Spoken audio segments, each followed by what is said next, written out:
Bienvenidos. Hoy vamos a meternos de lleno en un periodo histórico que, sigue resonando hoy en día. Las cruzadas. Es que se mencionan mucho, ¿verdad? En debates actuales, a veces para justificar cosas o explicar conflictos modernos. Y se lía todo un poco.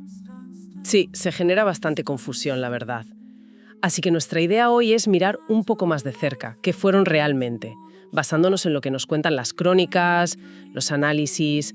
Queremos entender bien ese proceso que duró casi 2 siglos, entre el 11 y el 13. No quedarnos solo en los titulares. Exacto. Y para empezar, para situarnos, tenemos que irnos a mediados del siglo XI.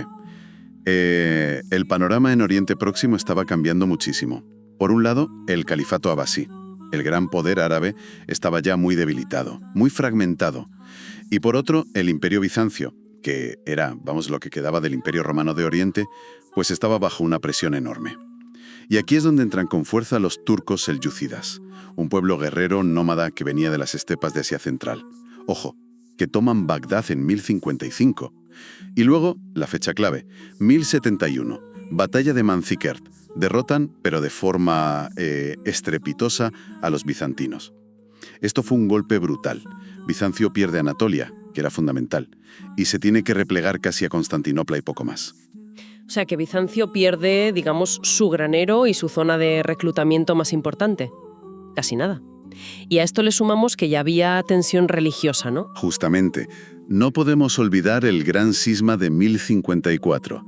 La ruptura oficial entre la Iglesia de Roma, la católica, y la de Constantinopla, la ortodoxa.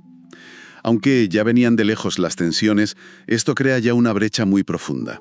Un clima de desconfianza total entre las dos grandes ramas del cristianismo. Vale, entendido el contexto. Bizancio débil, los selyúcidas en auge y los cristianos divididos. ¿Y cómo se pasa de ahí a una llamada a la guerra desde Occidente? Al controlar Jerusalén, parece que empezaron a poner las cosas difíciles para las peregrinaciones. Y esto era, vital en la Edad Media. Ir a Tierra Santa no era turismo, Era algo espiritual muy fuerte, una forma de buscar perdón, de conectar con lo sagrado. Algunos gobernantes musulmanes anteriores habían sido más tolerantes, cobraban impuestos y ya está, pero con los selyúcidas la cosa se volvió más insegura. Y ahí es cuando el emperador bizantino, Alejo Comneno, dice: «Tengo que pedir ayuda, a pesar del cisma y todo». Precisamente. Alejo Comneno se ve con el agua al cuello. La amenaza selyúcida es muy real. Así que decide, tragarse el orgullo y manda emisarios al Papa Urbano II, a Roma. Le pide ayuda militar, básicamente. Soldados para luchar contra los turcos y proteger a los peregrinos. ¿Y Urbano II qué vio en esa petición? ¿Solo ayudar a un hermano cristiano separado o había algo más? Pues seguramente una mezcla de cosas. Vio la oportunidad religiosa, claro. Liberar los santos lugares, eso movía mucho. Pero también vio una oportunidad política, hombre. Podía canalizar la violencia de los nobles europeos hacia afuera. Podía afirmar el poder del Papa sobre Occidente. E incluso, quizás, intentar reunificar la cristiandad bajo el mando de Roma. Aprovechó un viaje que hacía por Francia y en un concilio en Clermont, el 25 de noviembre de 1095, una fecha muy precisa, por cierto, lanzó su famoso llamamiento. El famoso Deus vult, ¿no? Dios lo quiere. Esa es la frase que dicen las crónicas que irritó a la multitud, sí. El discurso de Urbano fue, parece ser, muy efectivo. Llamó a defender a los cristianos de Oriente, a liberar Jerusalén, y ofreció algo espiritualmente muy, muy potente: la indulgencia plenaria. Esto es clave. La promesa del perdón de las penas por los pecados. Para la gente de la época, obsesionada con la salvación, esto era, un aliciente tremendo. Siempre que fueran por fe, claro, no por otras cosas. Y la respuesta, por lo que se cuenta, fue brutal. Y como doble, ¿no? Hubo 2 movimientos distintos. Sí, así es. Primero, una respuesta muy popular, casi espontánea, la que se conoce como Cruzada de los Pobres. Miles y miles de personas humildes, campesinos, gente sin recursos, sobre todo de Francia, de Alemania, inspirados por predicadores como Pedro el Ermitaño. Se pusieron en marcha así, sin organización militar, sin apenas comida ni armas. Me imagino el panorama. Llegaron a Constantinopla. ¿Y los bizantinos qué cara pusieron? Pues se quedaron. atónitos y alarmados. Alejo Comneno esperaba soldados profesionales, no una masa de gente desorganizada y hambrienta que además causaba problemas por donde pasaba. Los cronistas lo cuentan, sí, su asombro y su preocupación. Alejo, que era muy práctico, los hizo cruzar el Bósforo lo más rápido posible. Los mandó a Anatolia. Y allí, claro, ¿qué pasó? Pues que los turcos los aniquilaron fácilmente. Un comienzo bastante trágico. Vaya contraste con lo que vino justo después, porque mientras pasaba eso, se estaba preparando otra cosa mucho más seria. Exactamente. La Cruzada de los Varones o Cruzada de los Príncipes. Es así, liderada por nobles importantes de toda Europa. Godofredo de Bouillon, Raimindo de Tolosa, Bohemundo de Tarento. Muchos eran segundones de familias nobles, gente que buscaba tierras, fortuna, gloria en Oriente. Además de la parte religiosa, claro. Este sí era un ejército feudal, bien armado, organizado, aunque muy variado. Francos, que era como los llamaban a casi todos los occidentales, normandos del sur de Italia, gente de Provenza, de Flandes. Estos sí eran los guerreros que Alejo quería, supongo, y llegaron a Constantinopla por rutas distintas. Eso es, por tierra y por mar. Alejo les hizo jurar que le devolverían las tierras que habían sido bizantinas y que conquistaran. Aunque bueno, esas promesas. Luego se cumplieron a medias y dieron problemas. Por cierto, los musulmanes a menudo les llamaban Rum, o sea, romanos, quizá por venir de Roma o del antiguo imperio de Occidente. Y esta segunda oleada, la de los varones, tuvo un éxito militar que nadie esperaba, ¿verdad? Sorprendente, sí. Y muy brutal también, hay que decirlo. Después de una campaña durísima de unos 2 años, cruzando Anatolia, Siria, con asedios larguísimos, batallas muy duras, consiguieron lo impensable. En julio de 1099, tomaron Jerusalén, al asalto. Y la toma de la ciudad fue seguida de una masacre terrible. Mataron a gran parte de la población musulmana y judía. Las propias crónicas cristianas lo describen con mucha crudeza. Y no solo Jerusalén, que consolidaron su poder creando, nuevos estados allí. Correcto. Fundaron los llamados Estados Latinos de Oriente. El reino de Jerusalén, que era el principal, y luego más al norte el condado de Edesa, el principado de Antioquía, y el condado de Trípoli, en la costa. Eran como trozos de la Europa feudal plantados en mitad de Oriente Próximo. Y aquí sale una figura que es casi de leyenda, ¿no? Godofredo de Bouillon. ¿Qué tenía de especial? Pues fue uno de los líderes más importantes, más respetados. Cuando conquistaron Jerusalén, le ofrecieron ser rey, pero él, según cuentan, lo rechazó. Dijo algo así como que no podía llevar una corona de oro donde Cristo había llevado una de espinas. Muy pío. Prefirió un título más humilde, Advocatus Sancti Sepulcri, defensor o abogado del Santo Sepulcro. Encarna un poco el ideal del cruzado piadoso. Aunque su hermano Balduino, que le sucedió, fue bastante más práctico, ¿no? Sí, bastante más. Balduino I no tuvo ningún problema en aceptar el título de rey de Jerusalén.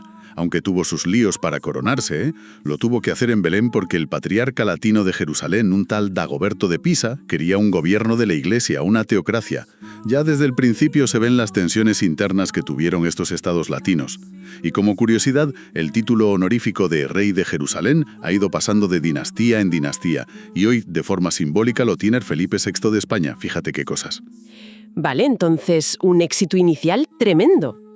Pero sabemos que no fue la única cruzada, ¿no? Se suele hablar de 8 o 9 principales solo a Tierra Santa. Si la primera funcionó tan bien, ¿por qué hicieron falta tantas más? ¿Qué falló? Esa es la gran pregunta, claro. Y la respuesta está en que esos estados latinos eran tremendamente vulnerables. Eran una franja de tierra en la costa, algunos territorios más adentro, pero rodeados por completo por un mundo musulmán muchísimo más grande y poblado. Y aquí hay una diferencia clave con la Reconquista en España, por ejemplo. Allí, los reinos cristianos iban repoblando lo que conquistaban. En Oriente no. No hubo una migración masiva de europeos. Los francos, como les llamaban, siempre fueron una minoría muy pequeña, gobernando y luchando contra una población local que era mayoritariamente musulmana o cristiana oriental. Estaban siempre en inferioridad numérica y bastante aislados. ¿Y cómo intentaron aguantar? Pues una de las soluciones más originales, digamos, fue crear las órdenes militares, que eran una cosa nueva. Monjes y soldados a la vez. Combinaban la vida religiosa con la guerra. Las más famosas, claro, los templarios, que empezaron protegiendo peregrinos, y los hospitalarios, que tenían hospitales y luego también se hicieron militares. Hoy son la Orden de Malta. Y también estaban los caballeros teutónicos, que eran alemanes y que luego tuvieron mucho lío en el Báltico. Estas órdenes daban una fuerza militar profesional y permanente, y controlaban castillos clave, claro. Pero ni siquiera con los templarios y los hospitalarios pudieron evitar que los musulmanes contraatacaran. No, era cuestión de tiempo. El mundo musulmán estaba dividido, sí, pero tarde o temprano tenían que surgir líderes que unificaran fuerzas. El primer golpe serio fue la caída del condado de Edesa en 1144. Era el estado latino que estaba más al norte, el más expuesto, y su pérdida, causó una conmoción tremenda en Europa. Y eso provocó la Segunda Cruzada, que la predicó San Bernardo de Claraval, ¿no? Una figura intelectual enorme. Y además iban reyes. Sí. Nada menos que el emperador Conrado III de Alemania y el rey Luis VII de Francia. Parecía que iba en serio, pero las fuentes coinciden. Fue un fracaso casi total. Hubo mucha descoordinación, sufrieron derrotas en Anatolia, intentaron atacar Damasco pero salió fatal. No recuperaron Edesa, no consiguieron nada importante. Fue una señal de alarma, vamos. Y el golpe más duro para esa primera etapa de dominio cruzado vendría unas décadas después. 40 años después, sí. En 1187. Aparece la gran figura musulmana de esta época, Salah al-Din, Saladino para nosotros. Consigue unificar Egipto y Siria, monta un ejército potente y, en la batalla de Jatín, destroza al ejército del reino de Jerusalén. Y poco después, reconquista la propia ciudad de Jerusalén. Imagínate el shock en Europa. Perder Jerusalén otra vez. Debió ser terrible para ellos. ¿Y cómo reaccionó Europa? Pues con la Tercera Cruzada, en 1189. Quizá la más famosa por los nombres. La llaman la Cruzada de los Reyes. Se apuntaron los monarcas más poderosos del momento. Federico I Barbarroja, el emperador del Sacro Imperio, Felipe II Augusto de Francia y Ricardo I de Inglaterra, el famoso Corazón de León. Vamos, que Europa puso toda la carne en el asador. 3 pesos pesados. ¿Y consiguieron darle la vuelta a la tortilla? Pues la suerte no acompañó mucho. Barbarroja llevaba un ejército enorme, pero se ahogó cruzando un río en Anatolia. Una muerte un poco anticlimática, y su ejército se deshizo con las enfermedades. Felipe y Ricardo llegaron por mar, sí, pero se llevaban fatal entre ellos. Sus rivalidades fueron un lastre constante. Felipe II, de hecho, se volvió pronto a Francia. Ricardo Corazón de León sí que demostró ser un gran militar. Tuvo victorias importantes contra Saladino, pero no pudo reconquistar Jerusalén. Entonces, ¿fue otro fracaso? No del todo. A ver, Ricardo consiguió negociar un acuerdo con Saladino. Los peregrinos cristianos podían visitar Jerusalén sin armas. Y lo más importante quizá, desde el punto de vista práctico, lograron mantener una franja de tierra en la costa, con puertos clave como Acre, Tiro, Jaffa. Esto fue vital para que lo que quedaba del reino de Jerusalén sobreviviera un tiempo más. Y sobre todo, para mantener el comercio con Oriente, que era un negocio enorme para las ciudades italianas, Venecia, Génova, Pisa. Sus intereses pesaban cada vez más. Entramos ya en el siglo XIII. Y aquí la cosa se pone muy rara con la Cuarta Cruzada. Sí, la Cuarta Cruzada, que empieza en 1202, es un episodio que, demuestra hasta qué punto los ideales originales se habían ido torciendo por intereses más terrenales. El plan original era atacar Egipto, que era el centro del poder de los sucesores de Saladino, los ayubíes. Contrataron una flota gigantesca a los venecianos para que los llevaran. ¿Pero no fueron a Egipto? No. Primero, como no tenían todo el dinero para pagar a Venecia, los venecianos les convencieron para que les ayudaran a conquistar Zara, una ciudad cristiana en la costa de Dalmacia, que les hacía la competencia comercial. El Papa Inocencio III se enfadó muchísimo, los excomulgó por atacar a cristianos, pero ellos siguieron. Y luego se metieron en las peleas por el trono bizantino. Un pretendiente al trono les prometió un montón de dinero y ayuda para la cruzada si le ayudaban a él a ser emperador en Constantinopla. Y terminaron atacando Constantinopla, la capital del Imperio Bizantino, una ciudad cristiana. Exacto. En 1204, los cruzados y los venecianos tomaron Constantinopla al asalto. Y la saquearon de una forma brutal durante días. Se perdieron tesoros artísticos, reliquias. Fue terrible. Un acto que escandalizó a muchísima gente en Occidente y que, claro, abrió una herida todavía más profunda entre católicos y ortodoxos. Crearon allí un imperio latino que duró poco. Este episodio deja clarísimo cómo las ambiciones políticas y económicas habían eclipsado ya en gran medida el supuesto objetivo religioso para muchos. Es increíble, la verdad. Y después de eso, se intentó volver al plan original de ir a Tierra Santa. Hubo más intentos. La Quinta Cruzada, entre 1213 y 1221, volvió a apuntar a Egipto. Consiguieron tomar el puerto de Damieta, en el delta del Nilo, después de un asedio muy largo. Parecía que la cosa iba bien. Pero otra vez, las peleas entre los líderes cruzados, una mala estrategia al intentar avanzar hacia el Cairo, y acabó en desastre. Tuvieron que devolver Damieta y marcharse. Y entonces apareció un personaje muy curioso, el emperador Federico II Hohenstaufen. Federico II es una figura fascinante. Emperador del Sacro Imperio, rey de Sicilia, un tipo educadísimo en una corte multicultural, hablaba un montón de idiomas, era bastante escéptico en religión, le interesaban más la ciencia, las leyes, la política. Había prometido ir a la cruzada, pero lo iba dejando, y el Papa lo acabó excomulgando. Un cruzado excomulgado, suena un poco contradictorio. En la Sexta Cruzada, hacia 1228, tuvo éxito, pero no por las armas. Federico, que además reclamaba el título de rey de Jerusalén porque estaba casado con la heredera, era un diplomático muy hábil.